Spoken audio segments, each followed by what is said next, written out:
Radio. Fisik fungsi bicara yang dilaksanakan setiap bulannya, tepatnya di minggu kedua di pukul 9 pagi hari ini. Nah, seperti biasa, bakalan saya akan temani teman anak muda sekalian selama 1 jam ke depan di acara ini. Dan seperti biasa di pagi ini saya akan mencoba berdiskusi pada teman anak muda terhadap tema kebijakan publik, terhadap eksplorasi pariwisata daerah dan kaitannya dengan bagaimana Humas dalam hal ini sebagai jurnalisnya dalam membantu mengembangkan pariwisata daerah. Nah, kali ini sudah hadir 2 orang narasumber pakar di bidangnya. Yang pertama Bapak Dr. Muhammad Thaurik, MIKOM. Selamat pagi, Pak. Pagi, Bung Sigit. Ya. Kemudian narasumber yang kedua ada Bapak Kaidar Ali, Esos MPA. Ya. Pak Kaidar Ali ini sangat expert juga ya di bidang kebijakan. Ya. Banyak sekali riset-riset yang mengangkat tentang kebijakan terhadap eksplorasi pariwisata. Nah, berbicara kebijakan pariwisata ini sebagai regulasi ya, teman anak muda, aturan, ya, pedoman arah dan sasaran pembangunan ya, untuk menciptakan sebuah strategi yang kolektif ya secara langsung untuk mempengaruhi pengembangan pariwisata. Nah, pertanyaannya ini Pak Kaidar Ali, ya, bagaimana idealnya ya kebijakan yang dibuat ya dalam meningkatkan kualitas dan kuantitas pariwisata daerah. Nah, kita ketahui bahwasanya kebijakan tadi seperti yang saya sampaikan sebelumnya, bahwasanya itu merupakan regulasi aturan ya dalam rangka memberikan pengambilan keputusan secara kolektif ya untuk mempengaruhi pengembangan pariwisata di masa yang akan datang. Silakan, Pak. Oke. Terima kasih Bang Sigit telah memberikan sebuah pertanyaan dan juga menjelaskan tadi tentang entitas. Apalagi kita berbicara pada pagi ini, saya mulai terlebih dahulu dengan Assalamualaikum warahmatullahi wabarakatuh. Waalaikumsalam warahmatullahi wabarakatuh. Oke, terima kasih kepada kesempatan kali ini bersama saya Kaidar Ali Esos MPA, kemudian tadi juga ditemani oleh host kita Bang Sigit Harjanto, SIKOM MIKOM yang sebentar lagi juga akan menyusul ya dari program doktornya. Oke, pada kesempatan ini saya diberikan sebagai narasumber, ya ini tentunya berkenaan tentang kebijakan tentang pariwisata ya. Oke, jadi sebelum kita masuk ke pariwisata, tentunya pada hari ini kita harus berbicara dulu apa itu kebijakan. Oke, kebijakan itu sendiri, setelah ini kita akan masuk kebijakan pariwisata. Tentunya kita bicara dulu tentang kebijakan. Kebijakan apa sebetulnya itu kebijakan? Oke, kita berbicara tentang kebijakan. Jadi kebijakan itu adalah keputusan ataupun kebijakan yang diambil oleh seorang ataupun seorang pemimpin yang tentunya adalah untuk menuju arah yang ingin dicapai oleh ini. Kemudian ada tentang pariwisata. Oke. Kebijakan pariwisata adalah kebijakan ataupun aturan yang digunakan oleh masyarakat atau sebagai pedoman tentunya ya. Pedoman untuk bagaimana regulasi dan kebijakan itu bisa dilakukan di masyarakat. Tentunya dengan undang-undang yang telah ditetapkan oleh pemerintah. Oke, baik. Sebetulnya kita hari ini berbicara tentang lebih banyak tentang pariwisata ya. Tentunya bagaimana sih kita melihat dari tema yang ditanyakan oleh pertanyaan ditanyakan oleh Bang Sigit tadi, bahwa bagaimana sih idealnya kebijakan untuk meningkatkan kualitas dan kuantitas tentang pariwisata. Oke, baik, kita berbicara hari ini. Pariwisata itu adalah suatu perjalanan yang dilakukan seseorang dari suatu tempat ke tempat lain, yang tentunya adalah untuk mencari hal-hal baru yang dia inginkan, sehingga dia sampai di sana itu bisa membuat dia senang, bahagia dan lain sebagainya. Oke, kemudian ada kebijakan pariwisata tentunya ya, sebelum kita masuk ke kualitas dan kuantitasnya. Oke, kebijakan pariwisata ini adalah salah satu yang dibuat oleh pemerintah, tentunya adalah untuk menghasilkan devisa utama ya, ataupun pemasukan bagi negara, baik di daerah juga ada, sini banyak kita tahu ya. Sehingga sekarang banyak daerah-daerah yang kita lihat itu mengembangkan daerahnya melalui pariwisata. Nah, di sini kita bisa melihat ada banyak wisata, contohnya di Medan, di Aceh Tengah yang sekarang lagi booming-boomingnya, banyak wisata-wisata yang dikembangkan di daerah itu. Tentunya adalah hal ini adalah adanya semangat dan dorongan dari masyarakat itu sendiri untuk memperkenalkan daerahnya kepada publik ya, tentunya di sini ya. Jadi di sini dengan adanya wisata tersebut, dengan ada pengembangan pariwisata, sehingga banyak kebijakan-kebijakan yang dilakukan oleh pemerintah daerah juga didorong, dibantu. Tentunya adalah untuk membangun daerah. Tentunya ini adalah hal-hal yang sangat kita harapkan setiap suatu daerah itu bisa memperkenalkan, salah satunya dengan wisata. Oke, kemudian adalah di sini adalah adanya sebagai wisata itu sebagai pendorong pembangunan ya. Pembangunan daerah itu salah satunya dengan dilihat dengan wisatanya. Karena kalau wisatanya baik, sudah bagus, sehingga itu adalah salah satu memperkenalkan budaya-budaya daerah itu sendiri. Kemudian bagaimana sih yang idealnya dikatakan sebagai wisata? Ya, jadi idealnya suatu wisata itu adalah ketika di wisata itu adanya pembangunan yang bagus, ada seperti kelengkapan sarana dan prasarana yang memadai, kemudian aksesnya juga di sana, kemudian juga fasilitas-fasilitas lain yang disediakan, sehingga bisa melihat di situ bagaimana kualitasnya, apakah dia bagus atau tidak. Nah, seperti itu Bang Sigit ya kan. Kalau misalkan daerah jadi kalau tidak kurang, aksesnya kurang, jalan menuju ke sana jauh payah apalagi, sehingga memunculkan nanti bagaimana wisata ini kurang diminati. Jadi kalau misalkan sarananya bagus, kemudian dibikin tempat-tempat yang bisa menarik wisatawan, tentunya pasti akan membangun bagaimana kebersamaan sehingga masyarakat itu betah. Nah, dibangunnya seperti contohnya banyak seperti di wisata sekarang di Notobo itu dibuat seperti tempat hiburan yang memang masyarakat itu senang dengan kondisi yang diberikan itu, seperti sarana seperti itu. Kemudian ada juga diberikannya akses ke sananya bagus. Sekarang dulu kan banyak wisata-wisata yang akhirnya mati dalam istilah dia tidak bergerak. Karena apa? Karena akses menuju ke tempat wisata itu tidak ada. Kemudian banyak juga sekarang kita lihat di Medan, seperti di Aceh Tengah Jalan. Sekarang lagi booming-boomingnya, ataupun di daerah Kota Medan yang sekarang mulai meningkat, mulai sadar menggunakan daerah itu bukan dengan salah satunya dengan kebijakan yang lain, tapi dengan salah satunya dengan wisata. Oke. Jadi dengan wisata yang baik adalah memperkenalkan, memasarkan, salah satunya dengan media sosial, ya tentunya memperkenalkan bagaimana budaya-budaya daerah itu sendiri, kemudian bagaimana nilai budaya itu yang atau seni itu yang diterapkan di daerah. Seperti itu Bang Sigit. Saya tunggu. Kemudian ini banyak dengan adanya kebijakan pariwisata ini adalah meningkatkan sumber daya manusia ya dalam kebijakan pariwisata tentunya. Jadi dengan banyaknya wisata-wisata ini juga menghasilkan bagi SDM yang luar biasa, kemudian meningkatkan ekonomi masyarakat, tentunya sangat luar biasa ya. Dan salah satunya dengan kebijakan pariwisata ini adalah meningkatkan kerjasama antar sektoral. Jadi ini juga salah satunya yang menjadi harapan setiap daerah untuk membangun daerahnya. Mungkin ini pengantar saya terlebih dahulu. Saya kembalikan lagi kepada Bu Sigit. Ya, sangat menarik ya teman anak muda ya, apa yang dipaparkan oleh narasumber kita ya, bahwasanya Bang Haider ya mengatakan bahwasanya kebijakan yang dibuat dalam rangka meningkatkan kualitas dan kuantitas ya untuk pengembangan wisata daerah itu, yang pertama tadi adanya dorongan semangat ya. Ada dorongan semangat. Kemudian selain dorongan semangat, masyarakat itu harus sadar ya bahwasanya pengembangan wisata daerah itu dapat meningkatkan devisa negara, kemudian dapat meningkatkan taraf hidup masyarakat lokal, begitu ya Bang Haider ya. Nah, kita beralih dulu kepada Pak Torik ya. Ini tadi Pak Torik sudah dijelaskan oleh Bang Haider bahwasanya memang kebijakan yang ideal itu ya kebijakan yang dibuat dalam rangka untuk meningkatkan kualitas dan kuantitas.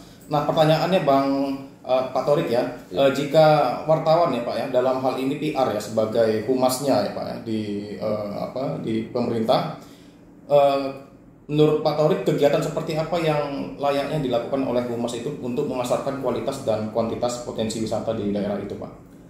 Baik Bung Sigit dan pemirsa atau pendengar UMSUM Radio 91,6 FM.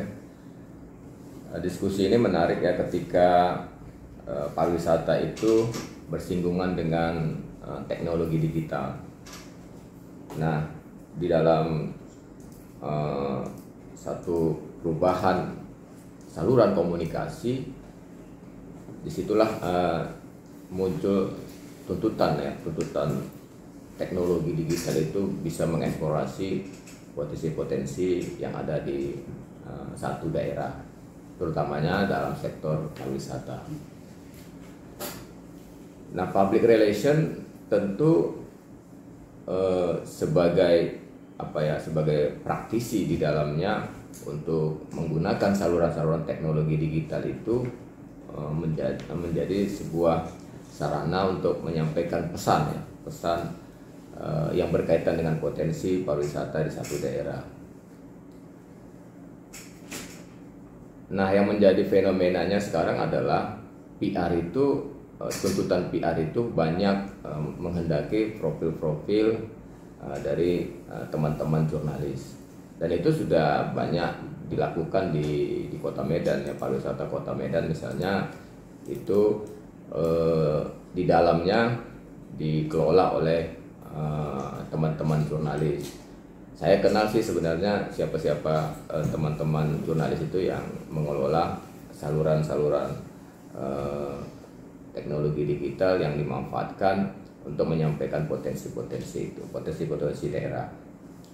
Nah, seperti apa yang harus dilakukan untuk menguatkan ya relasi antara pengelola pariwisata dengan masyarakat. Kalau kita lihat Humas yang notabene juga adalah seorang jurnalis, itu sudah maksimal sih sebenarnya memanfaatkan media sosial. Tetapi agenda eventnya itu yang sebenarnya perlu dikembangkan lagi. Itu satu. Yang kedua, meskipun salurannya itu menggunakan teknologi digital seperti misalnya media sosial, hubungan atau relationship antara pengelola pariwisata dengan masyarakat itu harus tetap dibangun gitu. Apalagi sekarang kan pandemi Covid ini sudah pelan-pelan mulai beralih ke endemi ya. Endemi itu kan maksudnya penyebaran virus itu tidak lagi merata di satu tempat ataupun daerah, melainkan sudah jarang-jarang penyebarannya. Nah, ini saya pikir jurnalis yang juga berada di posisi praktisi PR itu memanfaatkan kesempatan itu untuk terus membangun komunikasi sembari menggunakan media sosial sebagai saluran pesannya. Saluran pesan misalnya berbagai macam event-event yang akan dilakukan untuk tahun 2023 misalnya, itu sudah harus disusun dari sekarang. Sehingga masyarakat ataupun stakeholder dan pelaku UKM misalnya, karena mungkin Kota Medan ini tidak ada pariwisata yang seperti di daerah-daerah pantai dan lain-lain itu, melainkan potensi kuliner yang paling dominan, itu membangun relationship dengan para pelaku-pelaku UKM yang kita tahu pelaku UKM ini selama pandemi itu cukup tangguh dan bisa bertahan menghadapi situasi yang tidak menentu pada saat itu. Nah, prinsip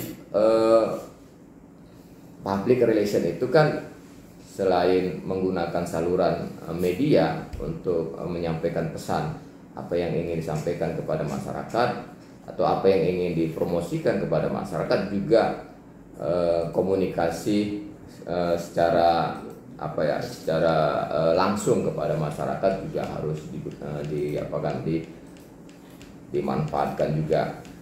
Nah, supaya tidak ada kekosongan waktu, maka public relation ataupun praktisi PR itu harus sudah menyusun agenda-agenda selama 2023. Nah, itu yang sebenarnya masih serabutan. Konten-konten yang ada misalnya di media-media sosial itu masih serabutan, belum lagi mengikuti timeline agenda-agenda pariwisata khususnya di Kota Medan.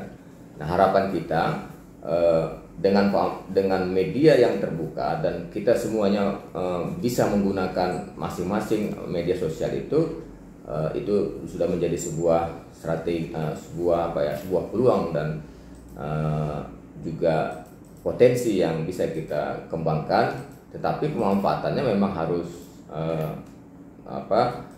tepat dan efisien sehingga pesan yang kita sampaikan itu bisa diterima oleh masyarakat. Nah mungkin itu Bang Sigit sementara. Nah dalam konteks jurnalistik, sebenarnya sudah lebih maju, tidak hanya media sosial yang bisa kita gunakan, tetapi startup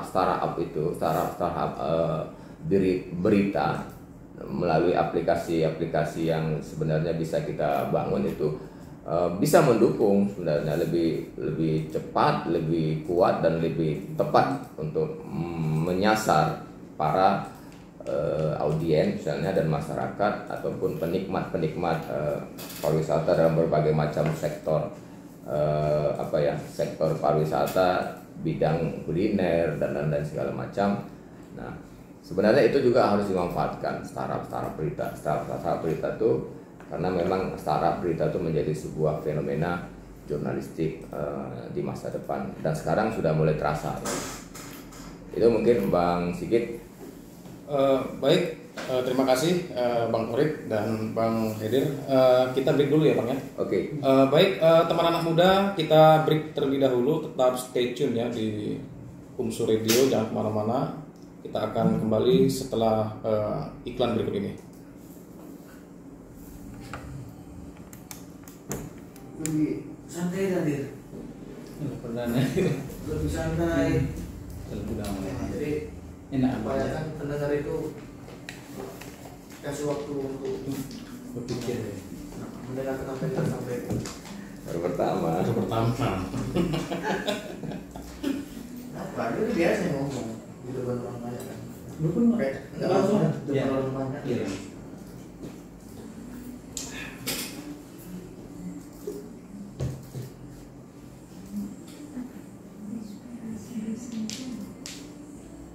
Gimana? Bagus.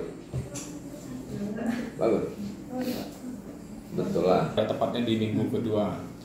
Nah, di season ke-7 ini ya, Visip Umsu Bicara mengangkat dengan tema kebijakan publik terhadap eksplorasi pariwisata di daerah dan kaitannya dengan bagaimana Humas sebagai jurnalis dalam membantu mengembangkan pariwisata daerah. Nah, kali ini ada Bang Torik dan Bang Haidir sebagai narasumber yang kapabel, kompeten di bidangnya, ya, praktisi, akademisi, sekaligus peneliti ya, terkait dengan bidang kajian riset kebijakan publik dan jurnalis.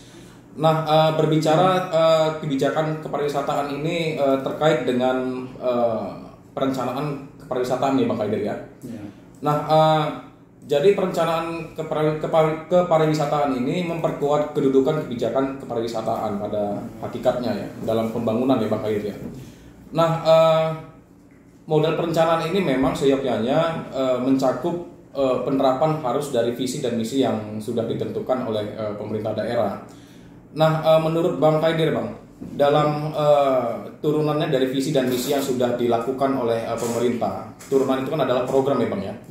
Nah, program-program apa Bang yang kira-kira idealnya Bang yang dirancang oleh pemerintah dalam upaya strategi pemasaran pariwisata, khususnya di daerah-daerah yang ada di wilayah Sumatera Utara ini Bang?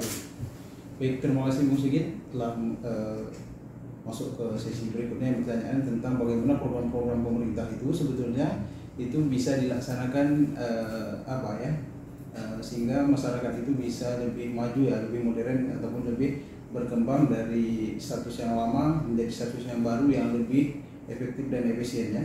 Oke, jadi di sini kita berbicara mengenai tentang program. Jadi program yang dari pemerintah itu tentunya adalah sesuatu hal yang memang harus dilakukan pemerintah untuk membangun tentang pariwisata. Contohnya program-program apa? Adalah program pariwisata yang berkelanjutan. Nah, ini yang sering kita dengar ataupun yang sekarang lebih kita upayakan buat supaya wisata itu bisa berkembang dan berkelanjutan. Jangan sampai wisata itu hanya booming sementara waktu tetapi tidak kedepannya tidak ada arah yang jelas. Nah, maka di sini kita perlu bagaimana program-program yang berkelanjutan mengenai tentang pariwisata itu bisa dikembangkan lagi ya.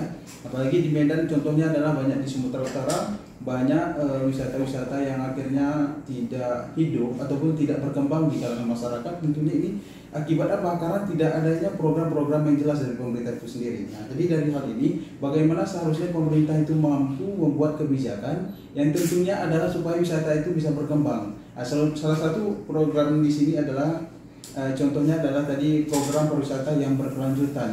Jadi ada hal-hal baru nanti ke depannya sehingga wisata ini bisa berkembang terus maju.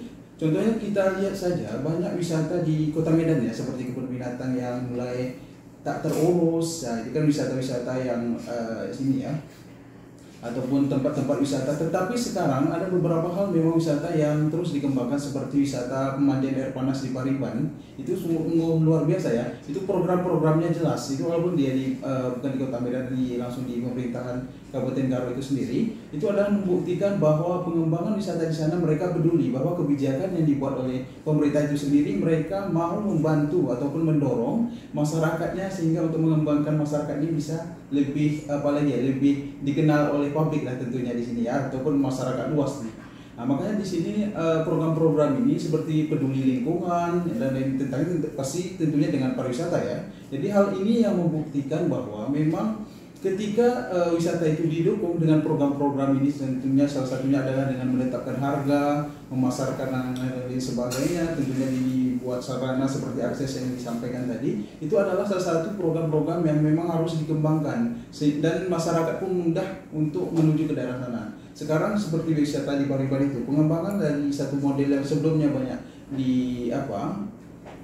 yang sebelumnya nggak terpikirkan oleh kita, akhirnya dibuat seperti tempat ya yang bertingkat-tingkat, ada taman bermain anak-anak dan lain sebagainya. Itu adalah salah satu kebijakan ataupun suatu solusi yang diberikan oleh wisata itu sendiri untuk supaya masyarakat lebih tertarik di situ. Sampai sekarang kita lihat kalau di Pariban itu sampai di bulan kemarin di hari raya itu sampai penuh nggak muat. Karena apa? Karena orang dari masa COVID-19 kemarin ke pasar ini pemerintah bisa memberikan kebebasan juga ya kepada masyarakat. Kebebasan di sini adalah memberikan ruang kepada masyarakat untuk setelah lamanya kita masuk di zona COVID-19 ini ya, sehingga masyarakat banyak akhirnya wisata melepaskan penatnya selama beberapa tahun ini untuk di wisata itu sendiri. Nah, maka dalam ini program-programnya itu adalah bagaimana pemerintah itu bisa memberikan ya program-program yang berkelanjutan mengenai tentang pariwisata yang berkelanjutan, kemudian pengembangan pariwisata yang pengembangan pariwisata yang berbasis masyarakat, dan kalau bisa penentuan harga yang jangan terlalu tinggi. Nah, ini salah satu juga adalah mendorong masyarakat, karena banyak wisata itu yang bagus karena harga yang tinggi orang jadi malas. Sempat kita dengar wisata di Candi Borobudur yang dibuat oleh menteri, kebijakannya adalah sampai harga tiket 750. Ini membuktikan bahwa bukan berarti orang tidak mau berwisata. Orang mau berwisata tetapi karena harga tinggi orang akhirnya malas untuk berkunjung di sana. Ini salah satu yang menghambat wisata itu bisa berkembang. Salah satunya dengan penetapan harga. Nah, jadi ini mungkin dari penjelasan saya untuk ini saya kembalikan lagi kepada Bung sedikit. Oke, jadi Bang Kaidir sangat menarik ya, Bang Kaidir, bahwasanya program yang Bang Kaidir tadi sampaikan itu harus sustainable development ya, program yang berkelanjutan. Nah, dalam meningkatkan kualitas dan kuantitas ya pariwisata dalam pengembangan wisata daerah.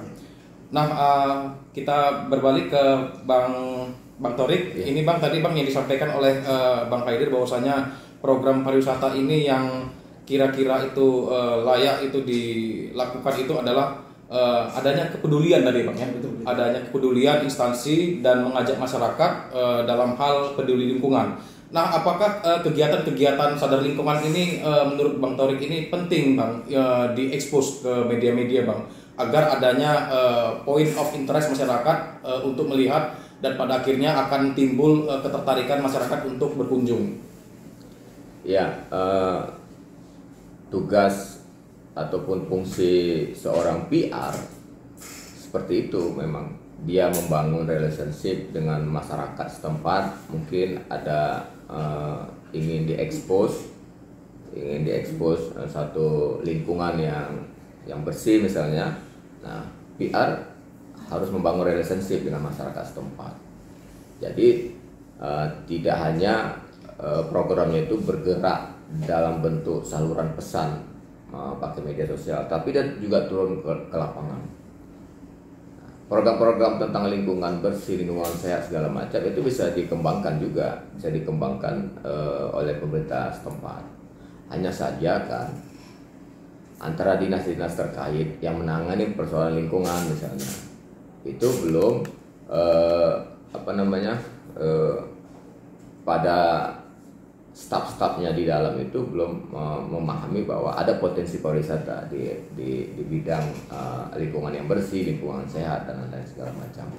Padahal sebenarnya kalau dikolaborasikan antar dinas lingkungan hidup misalnya dengan dinas pariwisata itu sangat matching ya, sangat matching dan akan menghasilkan sebuah program-program yang dahsyat.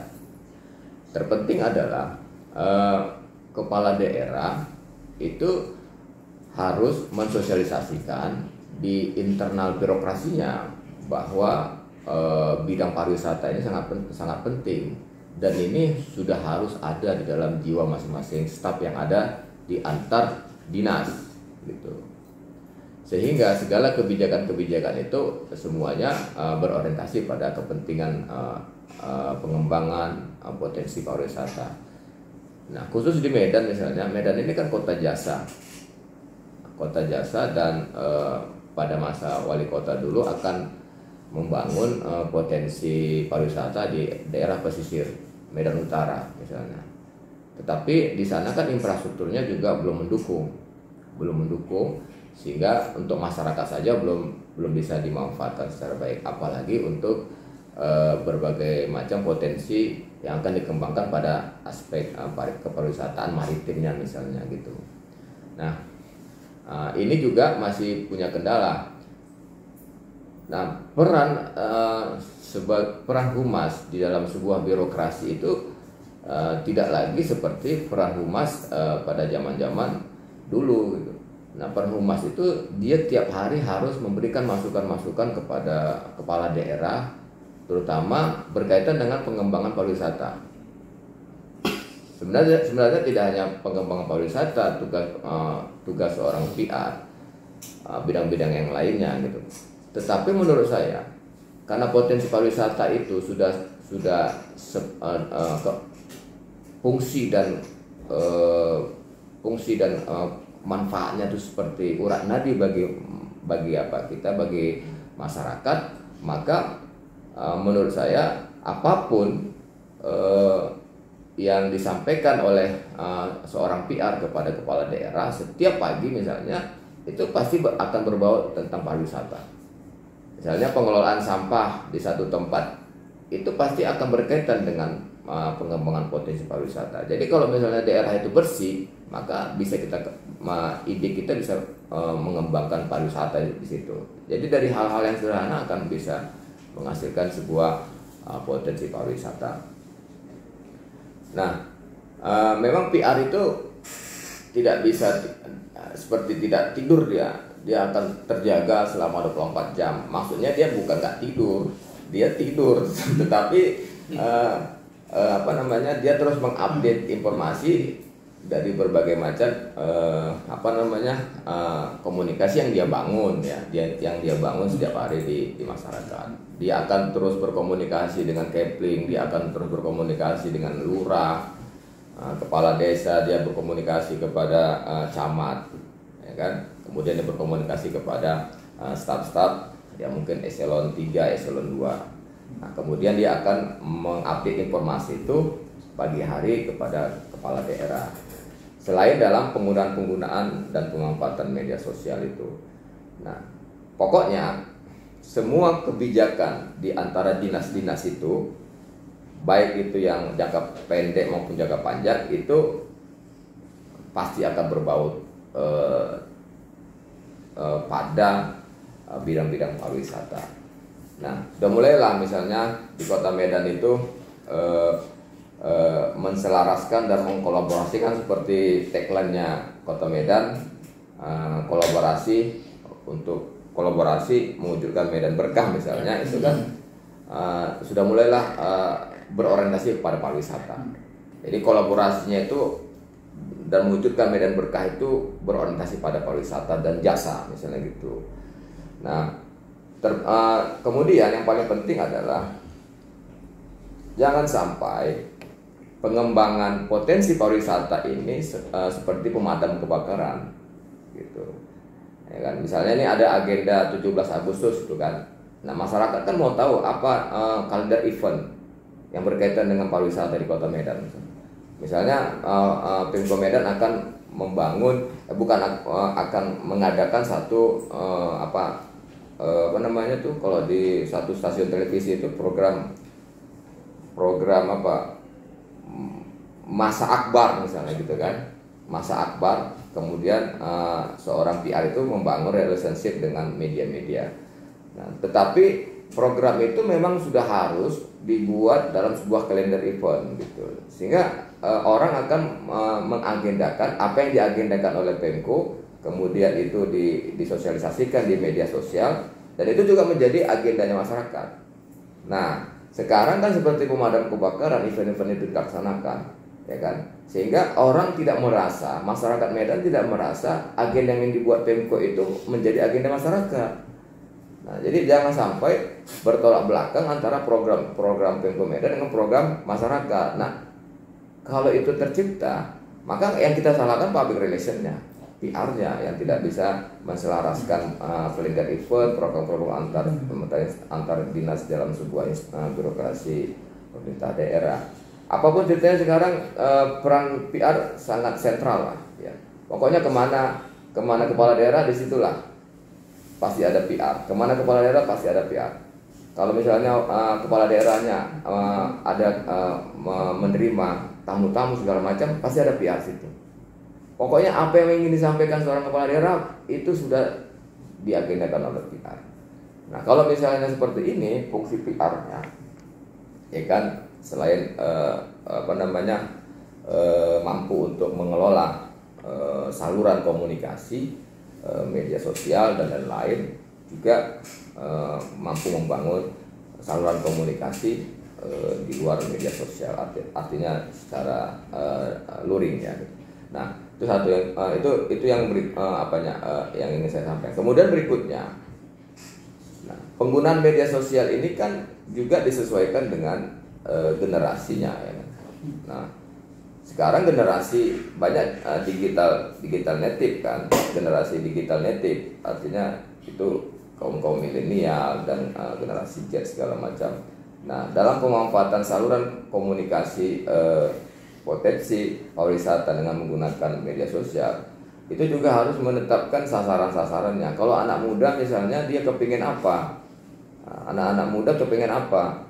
Gitu kan? Sehingga dinas pariwisata bisa mengembangkan apa yang diinginkan oleh generasi muda yang salurannya itu ada menggunakan media sosial. Meskipun generasi sekarang mayoritas adalah generasi muda, generasi Z dan digital native, tapi kan masih ada juga orang-orang tua, baby boomersnya gitu. Nah, baby boomersnya itu kepingin kemana? Atau memanfaatkan aspek bidang pariwisata apa di Kota Medan. Nah, pemilihan ini juga tugas PR. Tugas PR ya tentunya PR juga harus melakukan riset juga dan survei. Jadi sehingga tidak serabutan program-program itu. Contohnya misalnya program Wali Kota Medan pesawat Square itu kan. Ya. Nah, tiba-tiba tutup, tetapi tidak ada informasi di media sosial. Baik itu media sosial Prokopim dan media sosial yang dikelola khusus oleh pariwisata, dinas pariwisata. Jadi kalau informasinya putus-putus, sosialisasinya putus-putus, tidak teragenda apa segala macam, masyarakat tidak akan merasakan potensi wisata yang dikembangkan itu menjadi agenda masyarakat itu. Nah, jadi komunikasi itu harus terus dibangun, tidak putus-putus, dan semuanya harus punya timeline dan ada kalender event yang masif harus disusun oleh pemerintah daerah. Itu mungkin Bang Sigit. Ya, terima kasih Bang Torik. Jadi Bang Torik tadi mengatakan bahwasanya memang peran Humas itu sebagai urat nadi ya Bang ya. Iya. Sebagai urat nadi yang harus senantiasa itu menggeliti kepala daerah dia. Iya. Bang, ya. Untuk apa? Untuk memberikan program-program dalam rangka untuk menciptakan pengembangan wisata di daerah ya Bang Torik ya. Benar. Kemudian saya mau minta ke Bang Kaider ya Bang. Ini singkat saja Bang. Menurut Bang Kaider, kira-kira Bang, apa yang menjadi target pemerintah Bang dalam hal ini Dinas Pariwisata untuk tahun kedepannya dalam meningkatkan jumlah wisatawan Bang? Oke, baik. Terima kasih Bung Sigit. Oke, pertanyaan hari ini sebetulnya ini adalah sebetulnya adalah merupakan program dinas terkait lah, tentunya adalah supaya bagaimana bisa mengembangkan program pariwisatanya untuk mengenalkan ini kepada masyarakat ya. Jadi bagaimana meningkatkan jumlah wisatawan dan kemudian bagaimana wisata ini bisa berkembang, itulah salah satu hal yang harus memang kita pikirkan. Sebetulnya ini yang paling penting yang bisa memikirkan ini adalah pemerintah itu sendiri dan dinas terkait tentunya ya. Tetapi dalam hal ini kita dari komisi mencoba memberikan solusi bagaimana supaya wisata ini bisa berkembang dan terus berkelanjutan tadi seperti sustainable development seperti yang disampaikan tadi. Tetapi dalam hal ini yang seharusnya kita perhatikan itu adalah bagaimana pemerintah itu mampu memberikan peluang. Nah, ini yang seharusnya targetnya. Jadi mampu memberikan peluang kepada masyarakat untuk mengembangkan pariwisata itu sendiri. Kemudian targetnya apa? Targetnya ini supaya wisata itu bisa berkembang, adanya dukungan dari pemerintah tentunya ya. Kemudian saya juga tertarik sekali tadi dengan apa yang disampaikan oleh teman kita, Bapak Dr. Tarik, yang mengatakan bahwa ada pentingnya peran humas dalam memberikan solusi kepada dinas terkait. Karena sekarang banyak kita lihat adalah dinas pariwisata itu diam, maksudnya diam ini hanya membiarkan begitu saja ketika ada hal-hal yang baru.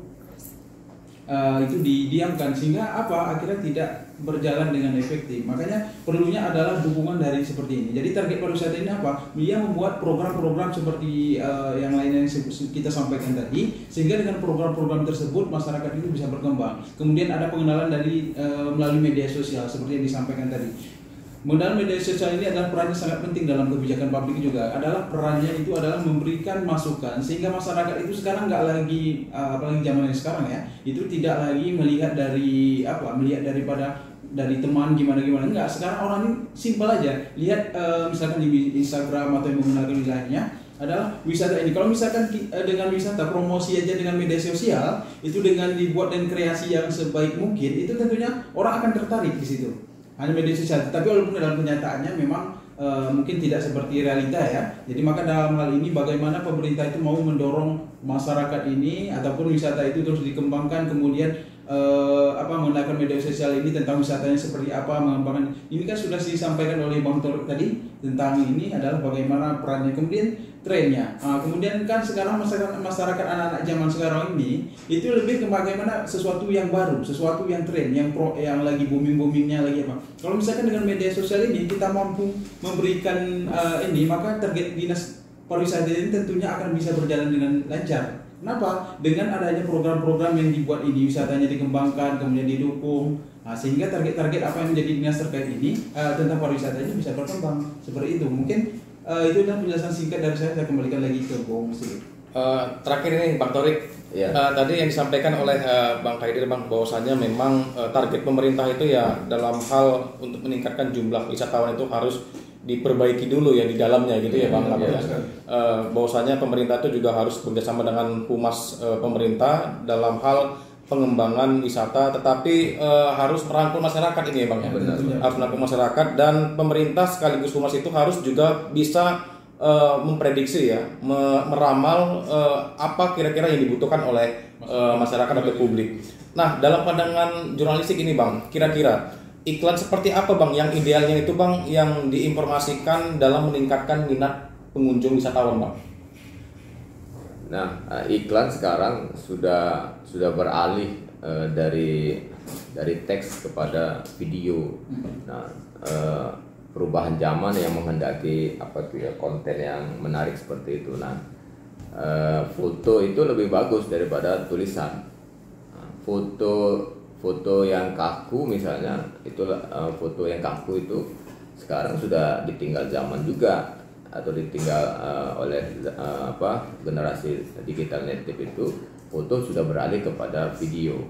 Nah, jadi meskipun transformasi digital mengubah segalanya dalam saluran konten dan lain, seorang PR itu harus mengkombinasi. Kalau bahasanya itu bisa diksinya itu ya dikolaborasi gitu. Misalnya potensi teks misalnya, kemudian dikolaborasikan dengan potensi foto yang kaku gitu. Foto yang kaku itu artinya kalau misalnya Bung Sigit saya foto pakai kamera, maka Bung Sigit yang yang sebenarnya hidup itu menjadi mati. Itu kemudian bisa dihidupkan lagi. Hidup lagi gimana? Ya buatlah videonya. Nah, dibuatlah video, jadi hidup lagi dia kan. Nah, saluran-saluran bentuk kemasan itu sebenarnya harus kita kolaborasikan. Nah, kendalanya sekarang kan PR itu bukan seorang jurnalis. Nah, makanya banyak jurnalis yang laku menjadi seorang PR di pemerintah daerah, itu kan. Tetapi hanya sebatas itu dia hanya sebatas tidak bisa membuat satu kebijakan, melainkan dia hanya di bidang-bidang teknis saja. Nah, harapannya jurnalis yang direkrut misalnya bergabung ke dalam humas di masing-masing pemerintah daerah itu juga dilibatkan. Tidak hanya foto-memfoto, membuat video, editing segala macam, dilibatkan juga dia di dalam mengambil kebijakan-kebijakan, ya, sehingga atau program dan pesan serta konten yang diinginkan itu bisa sesuai dengan keinginan masyarakat. Apapun ceritanya, memang sekarang humas-humas di BUMN sekarang semua kan berasal dari banyak jurnalis-jurnalis yang broadcaster dari TV-TV swasta. Misalnya PR-nya Jasa Marga itu dari jurnalis, misalnya PR-nya dari Pertamina itu banyak orang-orang jurnalis. Nah, saya pikir iklan yang pas itu ya untuk menyasar digital native itu, generasi milenial dan generasi Z itu adalah video, ya, video dalam durasi singkat. Dan itu juga harus disusun timelinenya. Nah, tidak seperti pembuatan dan publikasinya itu jangan tidak mengikuti timeline dan kalender-agenda kepariwisataan. Nah, sebelum kita buat itu ya seorang PR itu memang harus mengadakan rapat dulu, setiap hari kira-kira konten apa yang cocok, kemudian tema apa yang cocok. Nah, itu yang belum sebenarnya yang saya lihat bisa secara taktis keterlibatan PR untuk mengelola pariwisata. Nah, selain iklan yang kita luncurkan di media sosial, kita juga tetap memanfaatkan sarana media massa. Meskipun media massa cetak misalnya itu ditinggal jauh oleh media digital, tetapi tetap saja media massa cetak itu masih tetap penting, Nah, pada masa Wali Kota Abdillah dulu itu kerjasama iklan layanan masyarakat itu sering itu diluncurkan oleh PR di Pemko Medan. Nah, itu sekarang kurang. Mungkin karena peran media cetak itu mulai tergerus oleh media digital, sehingga kerjasama tidak dibangun. Padahal sebenarnya harus tetap dibangun juga. Kemudian iklan-iklan dalam bentuk aplikasi instan, nah itu juga kurang. Aplikasi instan itu misalnya ada Snack kan, kemudian ada TikTok. Nah, buat aja humas atau PR di masing-masing pemerintah daerah itu buat satu aplikasi ya. Aplikasi resmi, Pak. Aplikasi resmi, kemudian aplikasi yang instan. Banyak. Kita harus merambah ke situ sehingga pesan yang ingin kita sampaikan ke audiens dan masyarakat itu bisa merata dan meluas. Mungkin itu Bung Sigit. Baik, terima kasih Bang Torik, Bang Kaidir. Teman anak muda, tidak terasa ya, sudah 1 jam kita berdiskusi ya dengan 2 narasumber yang sangat kompeten di bidangnya. Jadi saya selaku moderator menyimpulkan bahwasanya memang idealnya kebijakan yang harus dibuat oleh pemerintah dalam hal meningkatkan kualitas dan kuantitas ya. Pengembangan pariwisata daerah itu yang pastinya harus adalah mindset antara pemerintah, humas dan masyarakat yang sama-sama membangun sadar wisata, kemudian dapat mengeksplor, kemudian menginformasikan kepada publik tentang potensi-potensi yang ada di daerahnya. Nah, kemudian juga di samping itu peran humas di era birokrasi ini juga penting ya, penting bagi seorang humas itu memberikan masukan-masukan kepada pemerintah terkait dengan pengembangan pariwisata, dan ini harus digalakkan dan ini harus dijadikan sebagai urat nadi PR, selalu mengingatkan kepada pemerintah umumnya. Kalau bisa dibuat call center 24 jam. Oke. Tidak hanya pemadam kebakaran. Tidak hanya kebakaran. Oke. Pariwisata juga itu. Dan kemudian juga penggunaan medsos ini juga harus disesuaikan ya dalam menginformasikan, sehingga adanya minat oleh masyarakat. Dan penggunaan medsos ini harus disesuaikan dengan generasi dalam hal apa? Misalnya kalau di publiknya itu adalah generasi milenial, ya konten-kontennya itu harus berbau milenial, seperti itu ya Bang ya. Iya. Kalau untuk orang tua juga jangan dilupakan, karena juga orang tua juga butuh yang namanya refreshing itu. Kalau nggak ada orang tua nggak ada. Kalau nggak ada orang tua tidak ada generasi milenial.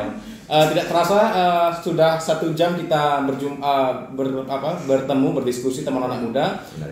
Kita akan jumpa lagi di bulan depan ya, di tepatnya minggu kedua dalam acara Visip UMSU Bicara. Terima kasih kepada Bang Torik, Bang Kaidir dan kru yang bertugas. Saya Sigit Ardianto pamit undur diri. Assalamualaikum warahmatullahi wabarakatuh. Waalaikumsalam warahmatullahi wabarakatuh. Pamit juga ya.